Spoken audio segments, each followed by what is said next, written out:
Assalamualaikum warahmatullahi wabarakatuh. Selamat datang kembali di podcast yang ditunggu-tunggu, yaitu Sabi, Sahabat Bicara. Semua kita bahas di sini.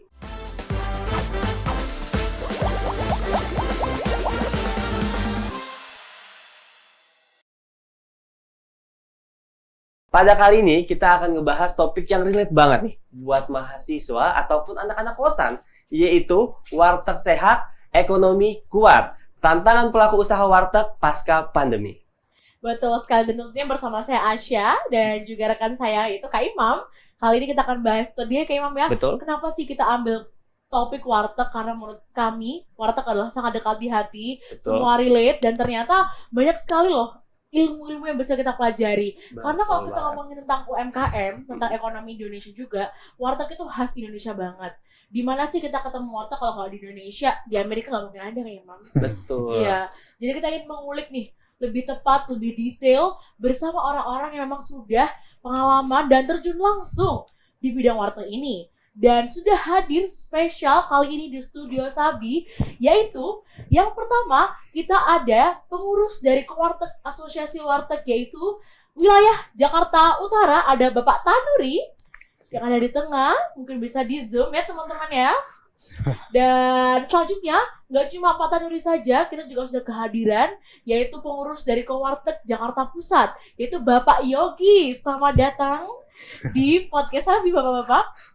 Dan gak cuma itu aja Kak Imam, Betul, Asya. kita ada satu lagi narasumber yang hadir, yaitu peneliti juga perihal UMKM. Kita ada Ibu Denada, yaitu dosen hubungan internasional, namun memiliki kompetensi di SMEs ya, di UMKM. Selamat datang Ibu Denada, apa kabar? Selamat datang Ibu. Nah, oke, kita udah punya 3 narasumber yang sudah ahli dalam bidangnya. Betul Kita banget, Asya. sabar Kak Imam kita untuk tanya banyak hal kepada bapak-bapak di sini. Dan Ibu juga. Aku mungkin langsung nanya aja kali ya, Syah. Silakan. Karena kan pecinta warteg abis nih, ya kan? Pecinta warteg abis. Jadi pengen nanya nih, pas baru dengar ada kowarteg. Ini kowarteg itu apa sih Pak Tanuri dan Pak Yogi? Mungkin bisa dijelasin buat audiens itu sendiri. Oh ya, jadi kalau kowarteg itu sebenarnya koperasi warung Tegal. Koperasi Iya, warung ya, Tegal. jadi semua kumpulan teman-teman dari pengurus warteg sendiri. Jadi semua itu memang asli pemilik warung Tegal. Jadi nggak ada istilahnya dari pihak lain, nggak ada. Kita murni pure punya sendiri gitu. Oke. Iya. Yang dilakukan ke warteg sendiri itu apa sih Pak? Selain itu asosiasi dari warteg-warteg Asosiasi. mandiri, apakah ada kegiatan-kegiatan yang rajin dilakukan oleh warteg, ke warteg maksud saya? Ya, kalau kegiatan dari Kowarteg sendiri yang kita ngomongin pandemi ya, kita tetap merangkul warteg-warteg supaya mereka juga masih tetap berjalan warungnya, itu baik kita menyalurkan atau sounding dengan perbankan atau apa, kita tanyakan lah keperluan mereka ini pas pandemi itu apa kan. Banyak juga warteg-warteg yang lumayan tiarap lah Mbak pas pandemi kemarin itu. Oke. Berarti memberikan pendampingan Pendampingan. kepada warteg di saat pandemi ya, Betul. di mana semuanya struggling nih Kak Imam. Betul, Mungkin di Ibu Denada nih Ibu. betul. Kan kita UMKM sebagai UMKM. backbone perekonomian Indonesia. Seperti itu ya. Dan ternyata banyak sekali struggling, terutama di bidang waktu di warteg dan juga di masa pandemi. Menurut Ibu sendiri sih, peran warteg sendiri di perekonomian Indonesia itu seperti apa? Betul. Dan ya, setelah pandemi, pasca pandemi nih, bagaimana bisa get back on track lagi untuk pelaku usaha UMKM spesial?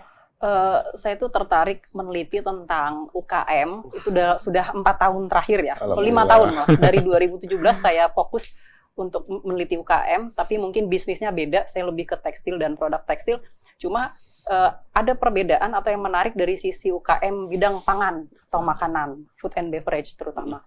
Karena apalagi kondisi pandemi ya, pandemi. Iya, pandemi. Jadi kalau dalam bisnis syarat untuk survive itu kan ada 2.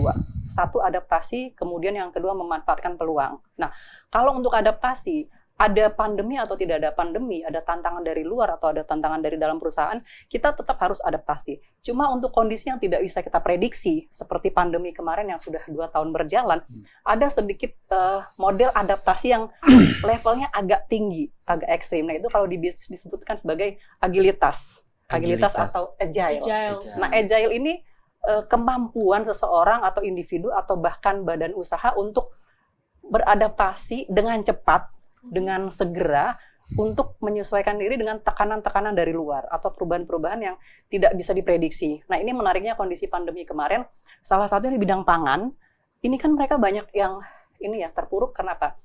Anjuran dari pemerintah harus tutup. Iya, tidak Di boleh rumah makan aja. di tempat.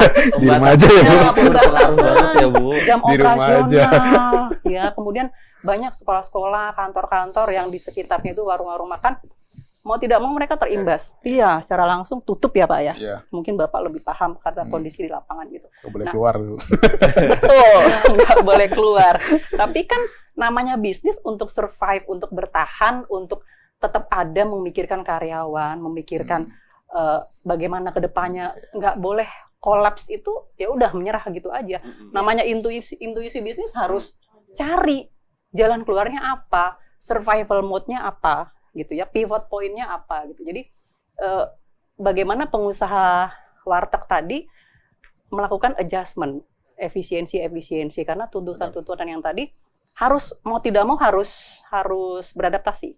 Oke. Kondisinya yang ini ya, perubahan yang tidak bisa diprediksi sebelumnya. Jadi tingkat adaptasinya tadi disebutkan agilitas. Iya. Agilitas itu kemampuan untuk beradaptasi dengan cepat, untuk mengambil keputusan, untuk melakukan eksekusi supaya gimana? Supaya survival mode yang kita pilih ini berhasil gitu, sukses. Walaupun pasti dampaknya terhadap omset pasti ada, Iya. ya Pak ya. Yang Pengurangan tenaga kerja, nah itu kita sudah tidak bisa tutup mata Iya. dampak langsung. Wah, gitu. berarti emang tadi bener Kak, adaptasi deh tuh karena ini levelnya tinggi banget untuk Iya. pandemi, agilitas ya. Betul. Tadi malam Pak Landry sempat curhat nih Kak sama aku bahwa ketika pandemi ini hit so hard sampai lebih parah daripada waktu krisis ekonomi wah, tahun parah Mbak, 2008. asli. Nah itu gimana? Aku benar penasaran nih Kak. Betul. Adaptasi Sama apa saya. dilakukan oleh Pak Tanuri juga Pak Yogi ketika pandemi ada sehingga wartegnya bisa survive Ataupun ini ya gambaran waktu pas pandemi itu apa yang dialami yang gitu dialami dan ya. dilakukan untuk bertahan. Ya, gitu. Jadi kebanyakan sih kalau kita tanya dari masing-masing atau pelaku warteg sendiri ya. Kalau saya sendiri sih gini Mbak, untuk menekan harga modal ya, maksudnya di Operasional dalam ya. operasional itu di warteg biasanya ada 5 orang, kita mengurangin karyawan 2 atau berapa. Tapi yang utama sih yaitu tenaga kerja, terus kita buat makanan yang memang bisa harganya itu minimal banget. Karena kan kita tahu kemarin pas pandemi itu kan banyak orang nggak di PHK, terus juga Iya, betul. intinya apa ya, kayak nggak ada orang kerja kan nggak ada yang makan itu, kayak banyak yang di PHK atau apa gitu. Jadi ya dah mungkin mereka juga pengen ngirit atau apa, kita coba variasi menu-menu baru tapi dengan harga-harga yang terjangkau, itu sih salah satunya itu. Variasi menu baru dengan harga terjangkau. Betul. Contohnya apa tuh Pak Yogi? Ya kita gini, ya jadi Tumis-tumisan tumis-tumisan diperbanyak ya, Banyak, ya. oke. Balado itu tetap ada ya, Pak. Jadi gini Mbak, pasti gini. Yang penting lauk kita lengkap tapi walaupun sedikit tapi ada semua gitu Ada Mbak. semua. Gitu. Oke. Jadi misalkan kita porsinya misalnya nih biasa pakai gelas gede, kita pakai gelas kecil, yang penting ada lauk ini yang penting ada gitu. Menyisap. Paling gitu aja sih. Tetap variatif tapi Dengan cost sama mengurangi pricing cost ya. Betul. Porsinya Harga dikurangi. harga inilah modal. Kemarin bener-bener Iya. paling parah Mbak. Berarti itu ya cara Bapak untuk Ya, survive ya ketika sebisa pandemi. mungkin lah. Betul. Gimana caranya lauk kita tetap lengkap tapi tidak mengurangi variasi lauknya Variasi itu lauk. gitu. Oke. Adaptasi. Iya, Kreatif adaptasinya kreatif segitu lagi ya, Bu. Bu, ya. Berarti secara teori masuk Ibu ya, Masuk. make sense. Bener ya Bu ya? Justru teori Iya. itu kan kita Bener ya? kumpulkan dari lapangan. Lapangan, Iya. oke. Benar, Pak. Kita juga belajar dari lapangan, dibuat Betul. konsep, kemudian ketika sudah sangat beberapa pakar menyetujui konsep itu baru naik ke teori gitu kan. Berarti terbukti dari memang mengumpulkan data-data dan fakta di lapangan. Kemudian disusun menjadi konsep atau teori. Serasa Gitu. kayak kuliah ya kayak. Nggak usah terlalu Wah. serius. Kalau udah teorinya ya. Itu ilmu leluhur Mbak. Ilmu leluhur. Oke. Dan memang pas pandemi aku sendiri sebagai pecinta warteg abis ya. Sampai deskripsinya terima kasih terhadap Iya. warteg Narti loh katanya. Iya, saya di skrip saya tulisin Pak Ibu, saya tulisin Iya. di skrip saya terima kasih Ibu Warteg Darti telah mensupport nutrisi selama 4 tahun. Iya. Apalagi pas pandemi, pas makan warteg mesti 20 menit, menunya tiba-tiba yang saya sukanya ada cumi atau ada apa berubah. Saya pengen nanya juga ke Pak Tanuri dan Pak Yogi, yang masuk dalam lingkungan co-warteg ini yang apa ya istilahnya yang di anggotanya itu ciri-ciri warteg seperti apa ataupun spesifiknya seperti apa gitu Pak. Mungkin karena kan saya ngelihat banyak warteg-warteg yang jenis-jenisnya beda gitu Pak. Jadi kalau dari co-warteg sendiri sih ini Mas Imam ya. Jadi kita banyakkan anggota kita tuh pengusaha warteg yang konvensional, mandiri lah. Ibaratnya ya sekarang kan banyak bermunculan tuh warteg-warteg franchise dan macam-macam gitu. Jadi kalau banyakkan anggota di co-warteg ini ya warteg-warteg yang mandiri. Warteg mandiri. Iya. Baru tau juga loh kok ternyata warteg ada franchise-nya. Nah, itu aku Kayak KFC doang ya. warteg juga ada. Memang sebetulnya memang apa ya kita baru keluar kantor sedikit atau keluar rumah pasti warteg depan rumah kita udah ada. Udah nggak Jaraknya heran juga gitu. sudah berdekatan gitu ya. Ngomongin ini Bu, kalau kita ngomongin warteg, apalagi warteg konvensional yang Bapak Tanuri dan juga Pak Yogi tadi emphasize, banyak yang bilang bahwa ketika krisis ekonomi yang bertahan justru malah ekonomi UKM. Ya. Apakah Ibu Ya. setuju itu dan mengapa kira-kira? Oh iya, sangat setuju. Kita tuh berbicara harus berdasarkan fakta dan data ya, Betul. temuan di lapangan. Nggak bisa hanya opini, perasaan kita. Nah itu nanti kita bisa sesat gitu. Betul. Kita harus melihat fakta di lapangan bahwa ini dalam bisnis itu kan skalanya ada usaha besar, usaha menengah, usaha kecil, usaha mikro. Nah untuk kategori usaha besar, kemudian ini kita pisahkan dulu ada usaha UMKM. Nah di sini kemampuan untuk beradaptasi dengan lingkungan yang tidak diprediksi sebelumnya, perubahan-perubahan yang tiba-tiba, perubahan-perubahan karena kemarin pandemi, perubahan karena musibah bencana alam misalnya, tsunami atau yang sejenisnya gitu ya. Nah ini memang sudah berdasarkan fakta dan data di lapangan atau riset-riset para pakar, para ahli atau akademisi, yang paling cepat menyesuaikan diri atau beradaptasi adalah yang skala UMKM. Kenapa pertanyaannya? Kita lihat dari sisi bentuk usaha. Kalau usaha besar itu kan di ini ya manajemen yang profesional itu kita lihat struktur atau bagian organisasinya aja udah layer-layernya sudah banyak ya Pak ya. Udah banyak. Jadi bagaimana sih analoginya kalau badan atau tubuh yang besar akan lebih susah untuk beradaptasi kan. Tapi kalau untuk skala yang UMKM, nah usaha mikro, kecil, menengah ini lebih fleksibel, lebih tangkas gitu, lebih gesit karena mereka harus memikirkan dengan sumber daya kita yang seperti ini atau potensi yang kita miliki, kita itu bisa lebih luas loh, bisa lebih cepat, lebih fleksibel, lebih tanggap itu terhadap perubahan. Nah itu memang faktanya dan sudah banyak riset-riset terkait itu. Makanya UMKM ini kan krisis 98, krisis 2008. Di Amerika, dampaknya memang tidak secara langsung ke Indonesia ya, cuma sudah terbukti yang lebih mampu bertahan dengan tulang punggung perekonomian 70% sampai 80% kan disumbang oleh UMKM. Kecil malah ini. Usaha kecil. Kontribusinya dikit-dikit tapi banyak loh kalau diakumulasikan. Ya, warteg ada salah satu penyumbang besar Indonesia tentunya. Dari Sabang sampai Merauke pasti ada. Mau kemana makannya warteg? Warung rakyat. Ekonomis, enak, menunya banyak, udah warteg aja. Variatif ya. Kita mungkin agak ke fun part sedikit nih Kak. Boleh. Kita ngomongin tentang warung Tegal. Kita kan ada warung Sunda, warung Tegal, warung apa. Nah, kenapa sih Pak namanya warung Tegal?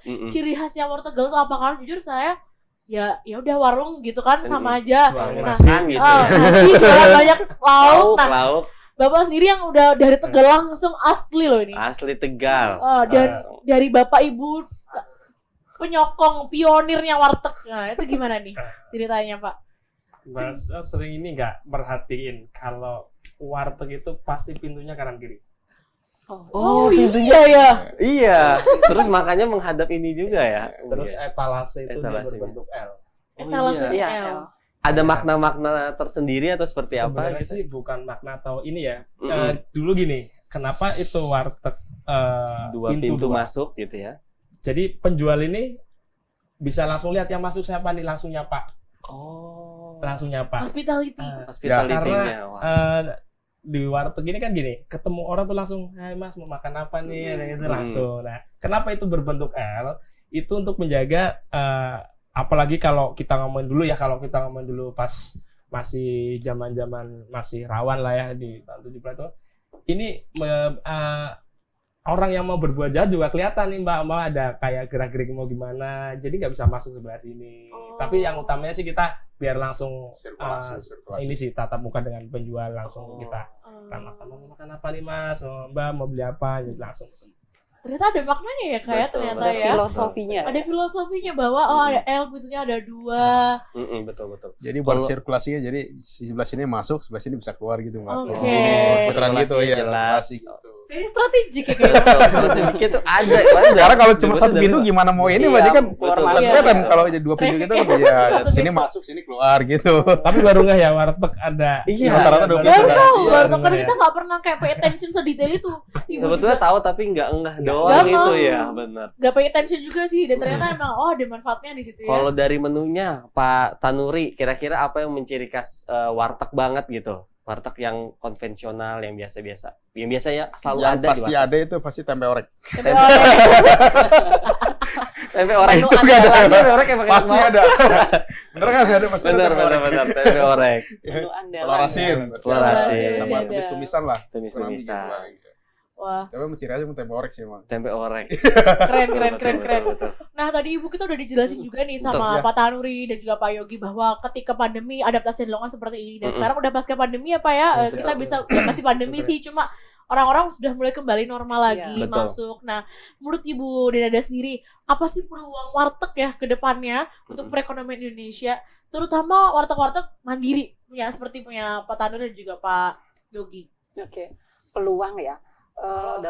Kalau kita mau mempelajari atau menganalisis suatu unit bisnis, itu kan harus ada yang item-item yang dianalisis gitu ya, yang strength, weakness, opportunity, Oh iya, SWOT, ya, SWOT. threat, SWOT. Nah, dari 4 item ini kan ada peluang yang Hmm. opportunity tadi.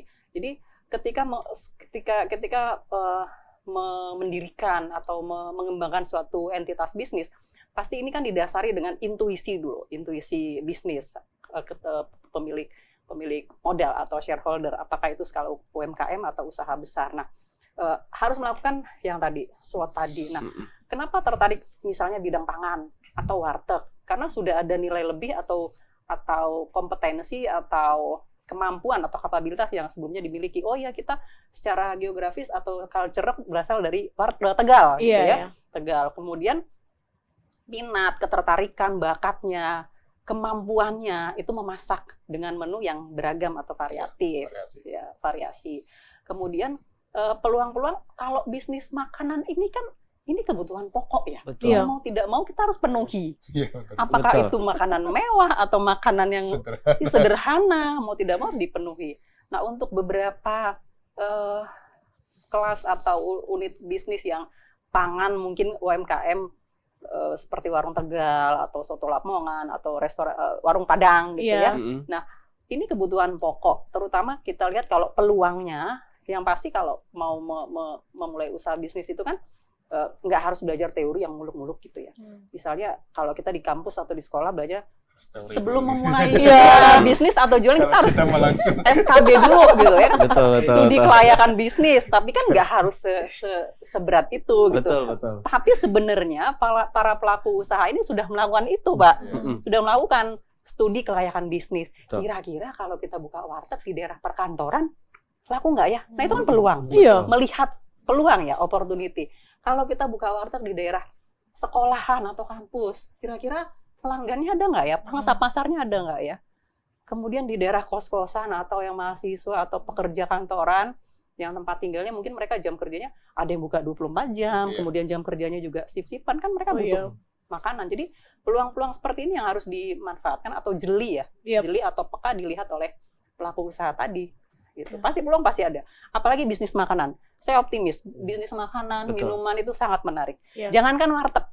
Bisnis minuman apa yang di pinggir jalan, boba-boba itu 2 bulan ada, 3 bulan ada. Betul. Bulan keempat udah nggak ada loh. Iya, itu trennya. Ngikutin trennya Musiman kan, musiman. Mbak? Itu yang maksud saya. Musiman. Jadi peluangnya pasti masih ada. Peluang sangat besar. Kita harus optimis terutama yang tadi ya, karena makanan kebutuhan pokok. Kebutuhan.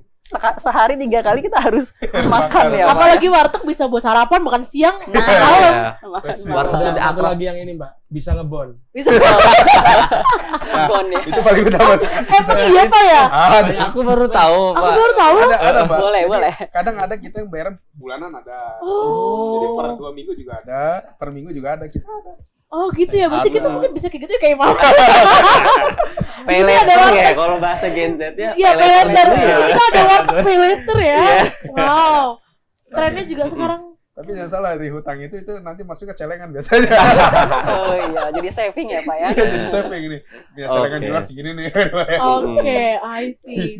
Oke, aku melanjuti tadi dari Bu Denada untuk yang SWOT tadi ya kan, peluang, opportunity dan lain-lainnya.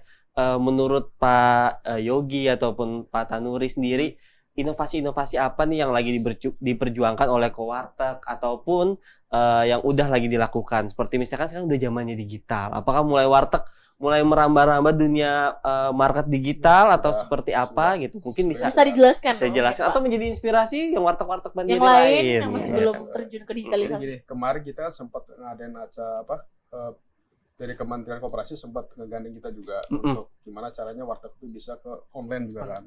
Online Kita juga. ada pelatihan 2 sama pihak Kementerian Koperasi, kemarin kita juga hadir juga. Kita ajak semua anggota juga untuk pelatihan di situnya. Jadi sementara kita udah kerja sama salah satu platformnya itu udah ada. Jadi ya kita sama-sama latihan. Gimana caranya? Jadi kita nggak jualan cuman by offline juga, tapi kita by online juga bisa. Oh, Oke. Jadi kita yang warteg sekarang ikutin zaman lah pokoknya. Ya.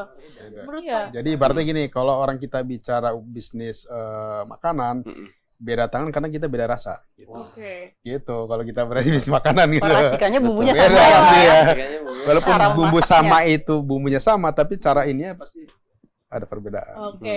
Gitu. Ngomongin tentang warteg yang go digital nih, Ibu Denada udah pakai masuk ke platform juga, postingnya kayak ya Bayarnya food-foodan lah, GoFood, Bayarnya GoFood, pakai Shopee dompet Food pakai digital. dompet digital. Nah, Food-foodan. menurut Ibu Denada sendiri nih, UMKM, seberapa pentingnya kita harus mendigitalisasikan usaha-usaha kita, tentunya di pasca pandemi seperti ini, untuk meningkatkan income dan juga skills dan kemampuan apa yang perlu diperlukan nih untuk kita bisa go digital secara maksimal. Kemampuan ya atau kapabilitas. Jadi kalau berbicara tentang kemampuan sebenarnya kan dasarnya ada 2, kompetensi dulu. Kompetensi itu hanya mengandalkan pengetahuan.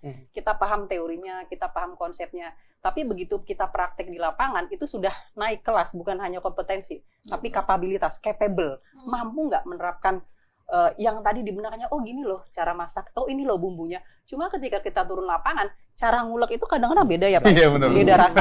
Ya, jadi beda rasanya. Saya ngulek pakai tangan kiri dengan pakai tangan kanan itu katanya beda. Pamali Apalagi kalau di blender kiri. ya, Bu ya. Iya, apalagi di blender.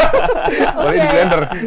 Iya, tadi terkait kompetensi dan kapabilitas ya. Kita tidak bisa lepas dari perkembangan yang sekarang kan ya Pak ya. Sekarang sudah perkembangan IT sudah sangat maju. Kita juga sudah masing-masing mungkin punya smartphone ya, apakah Android atau Apple gitu. Nah, kita kalau pakai handphone atau smartphone itu bisa gitu. Tapi gimana caranya smartphone yang kita miliki ini benar-benar mewakili fungsinya smart. Iya. Jadi penggunanya juga harus smart. Gimana mengefisiensikan atau memanfaatkan peluang-peluang gitu. Iya. Nah, kalau yang sederhananya kan mungkin kita punya akun media sosial. Iya. Ya, media sosial. Atau tadi kalau Pak Tanuri bilang menyampaikan sudah bekerja sama dengan salah satu platform digital, mungkin untuk proses pemesanan makanan atau pengiriman, kemudian pembayarannya pakai Dompet dompet digital. digital. Ya, nah itu salah satu kapabilitas atau kemampuan yang harus mau nggak mau pelaku usaha ini harus belajar. Kalau tidak mau tergilas oleh kemajuan zaman atau perkembangan IT. Betul. Makanya tadi di intro tadi pertanyaannya Mbak Asya kan, saya jawab gini, bisnis itu mau bisnis apapun untuk survive harus punya 2, minimal punya 2. Kalaupun nanti turunan-turunannya ada itu menyusul atau melihat kondisi di lapangan. Yang pasti harus adaptasi dan peluang. Nah, kapabilitas IT ini kan kita beradaptasi ya Pak ya. Benar. Dengan kita nggak boleh loh sekarang hanya jualan konvensional, hanya di toko, hanya di store. Ya, bahkan brand-brand besar itu juga mereka punya. Sekarang lewat websitenya bisa jualan. Dan sekarang mereka bergabung di marketplace. Yap. Gitu ya. Nah, sama dengan bisnis makanan tadi, UMKM yang warteg, mereka bisa bekerja sama dengan pengiriman makanan yang tadi mungkin ada GoFood, ada GrabFood dan lain-lain gitu ya. Jadi tetap harus kapabilitas atau kemampuan yang menyesuaikan dengan perkembangan IT sekarang. Wah. Warteg pun berinovasi. Ya, Betul. Itulah sekarang. Jadi ditunggu apa lagi buat seluruh teman-teman kalau punya bisnis dan usaha sekecil apapun itu, home industry or something, tetap harus berinovasi, beradaptasi dengan yang sekarang. Kalau emang trennya lagi digital, Betul. ya ini tuh go digital. Betul, karena memang saya sebagai pecinta warteg kadang mau bayar, kan uangnya semuanya sekarang Iya. Bisa transfer, uangnya Mas. di Bisa transfer. Bisa transfer. Sekarang uangnya udah Tinggal hitung Iya. aja. Karena juga kalau kita pakai bayar dompet digital kan ada diskon dari Iya, platformnya ya, promo, makanya iya. sekarang cuma trennya warteg udah loh. seperti itu. Sekarang kita beli cimol pinggir jalan Iya. itu Iya. masih Barcode. QRIS tuh QRIS. bayarnya, Pak. Curious ya. Ya, wah keren.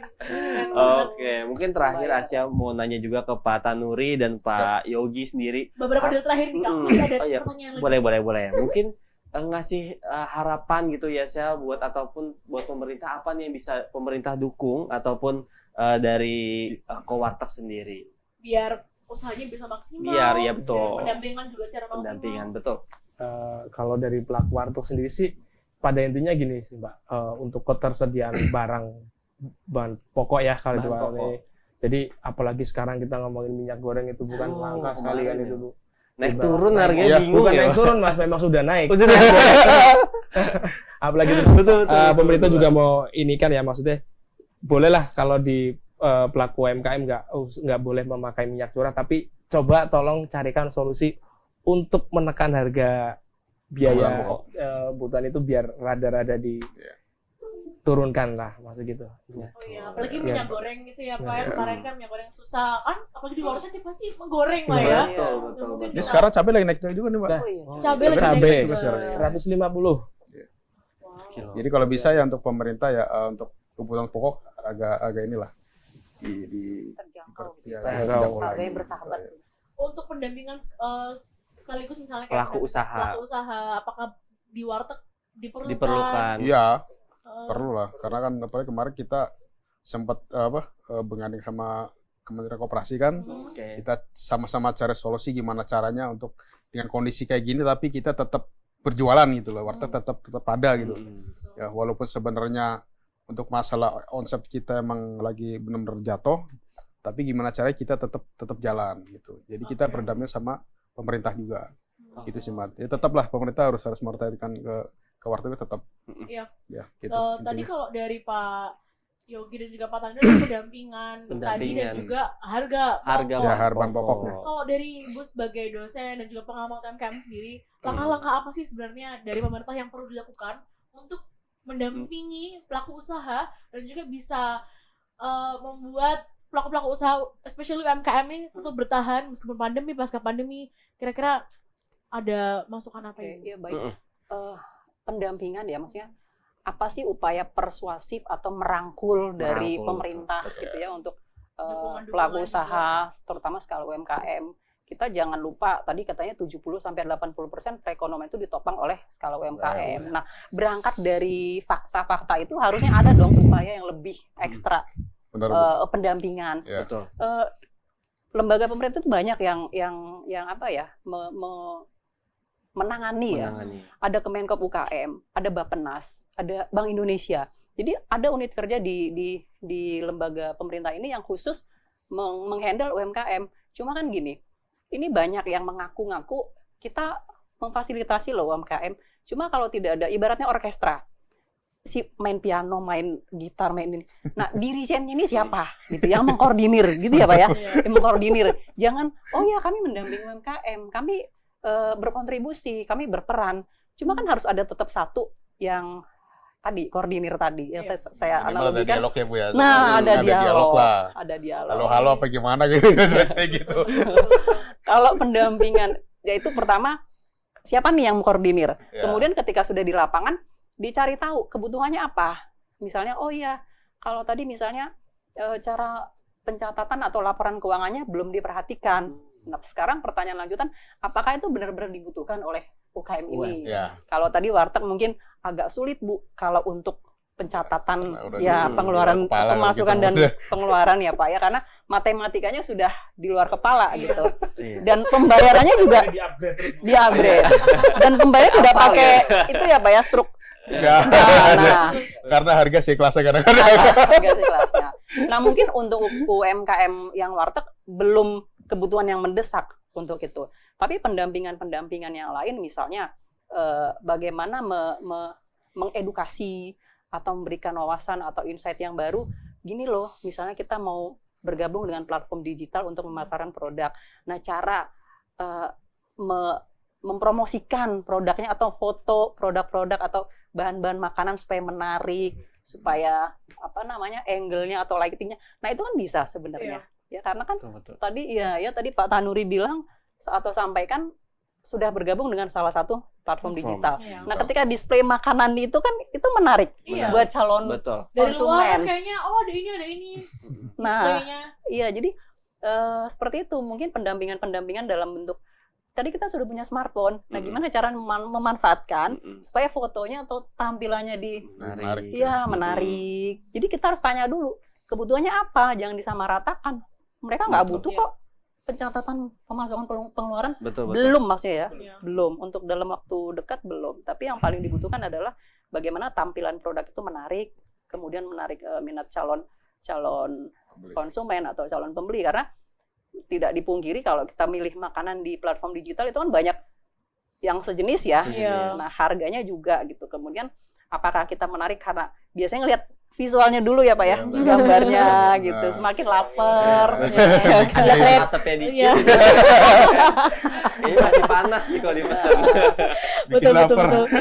Nah, jadi emang semua itu butuh strategi dan juga Iya. bagaimana kita bisa Betul. memanfaatkan itu, dan akan sangat berterima kasih dan Betul. diapresiasi jika pemerintah memberikan pendampingan dan Pendampingan. dukungan yang sedemikian rupa. At least ada Benar. dialog tadi dibilang. Ada Nah, iya, dialog. Jadi, Harus ada dialog. Tahu apa yang Iya. Bapak benar-benar di warteg butuhkan, Betul. dan Jadi mereka juga cuman- bisa menyesuaikan apa yang bisa Nggak cuma diberikan. pas lagi ini ada, habis itu hilang. Nah. Kan Iya. kalau bisa ya terus lah kita sering. Iya. Gimana nih kondisi setelah pandemi? Gimana situasinya gini? Jadi pada secara dialog tetap Betul. gitu. Yang bisa kita Intinya highlight gitu. untuk Highlight, betul. podcast hari ini. Siap. Nah, Kak Imam sendiri dan kita kita kan ada di YouTube Sahabat Ganjar ya Pak ya, Betul. Bapak Ibu semuanya. Nah, untuk Pak Ganjar sendiri, kita tuh ada namanya Lapak Ganjar. Ya. Di mana Lapak Ganjar itu mempromosikan UMKM yang ada. Untuk minggu ini aja Pak Ganjar itu mempromosikan penjahit.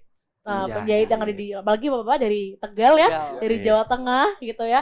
Kita mungkin pengen tanya-tanya sedikit nih, apa sih pendapatnya apa yang ditahu tentang Pak Ganjar ke depannya, harapan juga Boleh, Untuk- boleh sih. penonton Sahabat Ganjar juga nih. Bahkan dari Pak Yogi dulu Yogi. silahkan. Untuk Pak Ganjar ya. Iya, Yang saya tahu beliau gubernur di Jawa Tengah. Orang yang juga humble, tegas juga sih ya Pak Ganjar ya. Saya bertemu beliau berarti pas ada pengajian di Tegal juga. Oh iya. Sama- di tahun berapa itu Pak? sebelum pandemi. Mas. Sebelum pandemi. Jadi Pak Ganjar ini memang ya saya lihat dengan siapapun mau bergaul. Oke. Ini segeting ya Kak Imam ya. Penting. Terima kasih banyak Pak Yogi, dan jangan lupa mungkin langsung follow ya Instagram. Nah, kalau saya sudah. Udah ya, udah follow ya. Udah, Jadi follow. mungkin bisa warteg Bapak nanti di share, apalagi Mm-mm. itu biasanya buka nggak cuma untuk di Jawa Tengah saja, Betul. untuk banyak di Jawa Barat juga bisa kan Bapak wartegnya di Jakpus dan juga Jakarta Utara. Ya. Kalau Pak Ganjar lagi open untuk warteg itu bisa di-submit Pak. Nanti Oh, bisa gitu di repost sama Pak Ganjar. Mostly kebanyakan tuh omsetnya naik.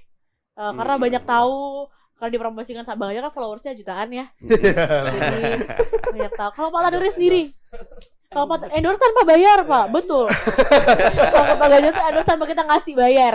Dan Pak Tanuri sendiri pendapatnya terhadap Pak Ganjar, harapan-harapan ke depannya mungkin. Harapannya buat Samgilap ya, Pak Ganjar ya. Iya. Ya dalam arti gini, ke UMKM lebih ini lagi lah. Lebih diperhatikan lagi. Diperhatikan lagi terutama untuk keluarga UMKM. besar warteg gitu kan. Gimana cara kita sama-sama membangun, gimana caranya biar semua masyarakat juga ikut membangun juga biar lebih maju lagi. Itu aja sih sebetulnya. Oke. Ya, Oke. biar ekonomi lebih Maju meningkat lagi, ya. maju lagi ya. Tentunya ekonomi yang maju flourish yang adalah juga salah satu mimpi kita semua ya, Iya. Ibu Dinada. Ibu Dinada sebagai dosen mungkin untuk memangku jabatan daerah seperti Pak Ganjar Gubernur Jawa Tengah, mungkin masukan-masukan yang ada khususnya untuk MKM, especially di Jawa Tengah. Kan Ibu juga pernah kuliah Ya, di Jawa Iya, Tengah ya, Semarang. di Semarang. Alumni. Gimana tuh Ibu? Oh iya, Jawa Tengah, terutama Semarang ya, itu memiliki kenangan khusus buat saya atau ada memori yang bagian sejarah hidup saya karena saya menuntut ilmu. Saya kuliah dulu di Semarang di Undip 4 tahun itu cukup untuk waktu untuk beradaptasi, untuk mengetahui budayanya, kulinernya dan seterusnya gitu ya. Nah, sosok Pak Ganjar, saya mengamati beliau ini tokoh publik yang cukup populer ya, sangat populer dan mengikuti perkembangan karena selalu mengupdate kegiatan-kegiatannya, Iya, apakah betul. itu kegiatan di pemerintahan atau di luar jam kerja kerja, beliau gitu sering. ya. Iya, Iya, membaur dengan lingkungan masyarakat. Iya betul. Itu lewat media sosial. Media Gitu. sosial. Saya rasa tokoh publik yang kalau untuk eranya atau seusianya Pak Ganjar sudah agak sulit untuk catch up dengan Iya. media sosial, tapi beliau sangat Mengikuti zaman iya, ya, Bu. ya. mengikuti zaman. Adaptasi. Kekinian, Bang. Kekinian Iya. ya. Sehingga ini kan semakin menguatkan atau ada engagement dengan generasi milenial That's the gitu. thing, engagement. Nah, Engagement. anak-anak milenial sekarang kalau nggak ada media sosialnya, mereka nggak Nggak kok kenal. aneh Kayaknya nggak gitu kenal. ya, nggak kenal Nggak gitu. kenal ya. Tapi begitu ada Siapa tokoh, nih? iya Pak Gubernur lagi kan, Ada dikepoin akhirnya. Nah, Oke. punya media sosial. Saya selalu mengikuti YouTube-nya Pak Ganjar. Beliau Oke. liputan ke Salatiga, kemudian pernah ke Ambarawa. Saya nonton gitu. Betapa warga itu merasakan ini loh pemimpin yang dekat dengan rakyat, Iya. turun lihat ke bawah. Betul betul. Aduh. Saya sangat setuju bahwa memang Betul. kadang sosial media tuh sebagai platform dan juga portofolio. Oh kita Iya, saya sudah kerja A, B, C, D, betul. E, F, G, biar semua rakyat juga tahu melalui sosial media. Dan Betul. tentunya teman-teman semua jika pengen tahu nih update terbaru info dari Pak Ganjar Betul. maupun kegiatan Sahabat Ganjar, bisa langsung follow di Instagram yaitu @sahabatganjar2024, di Twitter ada Sahabat Ganjar dan di Facebook ada Ganjar Fans. Betul. Dan gak cuma itu Kak Imam, di Mm-mm. e-commerce juga kita ada apa Kak Imam? Iya, kita ada di Tokopedia, ada juga di Shopee. Tinggal cari aja nih kalau mau cari merchandise kayak baju yang dipakai Asia atau baju Kak yang Imam dipakai atau Imam. Muk di sini ada Atau Tumblr. gampang banget tinggal ada marketplace kita Shopee, Tokopedia itu kata kuncinya Sahabat Ganjar. Ganjar. Oke, that's it Kak Imam. Ternyata Boleh.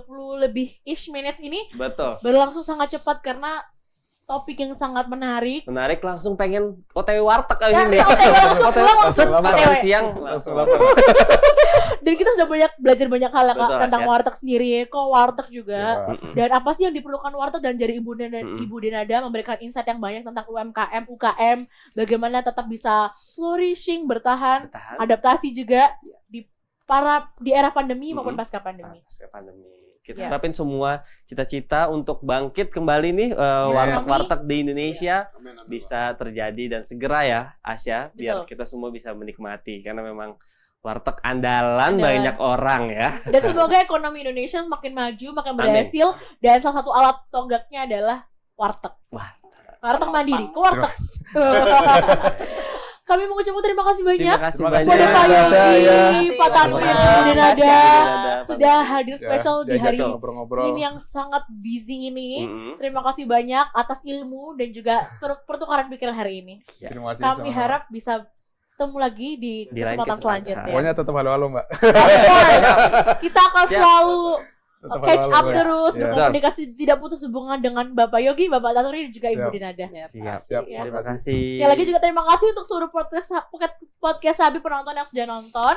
Kita pastinya punya banyak topik-topik yang seru ke depannya kayak Imam ya. Betul, Asia.